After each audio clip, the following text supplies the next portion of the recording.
ఏమైంది సార్? ఇక్కడే ఉంటున్నారా? ఇక్కడే ఉంటున్నారా? ఇక్కడే ఉంటున్నారా సార్? సరే, ఏమైంది సార్? నోటీస్ ఇచ్చారు కదా, ఆ టైం వరకు వస్తారు కదా. మార్నింగ్ రండి సార్.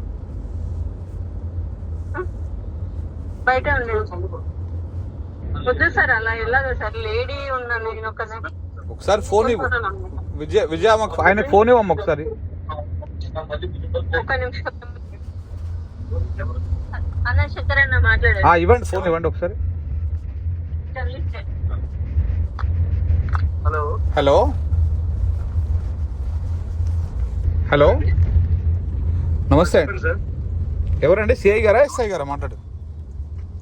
మాట్లాడుతున్నాను సార్, చెప్పండి సార్. సిఐ గారు, ఇప్పుడు సరే ఆయన వస్తాడేమో, మీరు ఏం చేయండి అంటే మీరు కింద వెయిట్ చేయండి. పైన కూర్చుంటే ఎట్లా?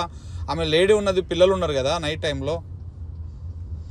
సార్, మా ఉమెన్ పీసీ కూడా ఉంది. మేము లోపలికి ఇంట్లోకి వెళ్ళలేదు సార్, బయట ఉన్నాం. మీరు బయటనే కింద వెయిట్ చేయండి మొత్తం కంప్లీట్ గా. మీరు బయట, వాళ్ళ వాష్రూమ్ బయట ఉందండి, వాళ్ళు బయటకే పోవాలి వాష్రూమ్ పోవాలంటే కూడా.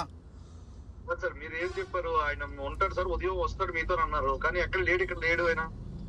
ఇక అది ఇప్పుడు ఆయన ఉన్నాడా లేడా అనేది మీరు ఇప్పుడు నేను ఒక్క నిమిషం అండి, మీరు పైనే ఉంటారా? అట్లనే ఆడ లేడీ ఉన్నారు, మీరు చిన్నపిల్లలు ఉన్నారు, వాళ్ళ వాష్రూమ్ బయట ఉంది. మీరు పైననే ఉంటారా? మీరు కిందికి పోయి రోడ్డు మీద వెయిట్ చేయండి. ఇంటి బయట మీరు ఇంటి బయట వెయిట్ చేయండి సార్. మీరు ఇంట్లోకి వెళ్ళి కూర్చోవడం అది కరెక్ట్ కాదు. అది మీరు అనవసరంగా లీగల్గా ఇబ్బంది పడాల్సి వస్తుంది. మీరు రోడ్డు మీద కింద వెయిట్ చేయండి. మీరు ఎక్కడనే ఇల్లు అయితే బయట నుంచి దుంకిపోరు కదా సార్. వాళ్ళు వాష్రూమ్కి ఏమైనా పోవాలంటే బయటనే ఉంది వాళ్ళ వాష్రూమ్. మీరు ఎట్లా పైన ఉంటారండి? అర్థం చేసుకోండి. రైట్, కింద ఉండండి, కింద వెయిట్ చేయండి.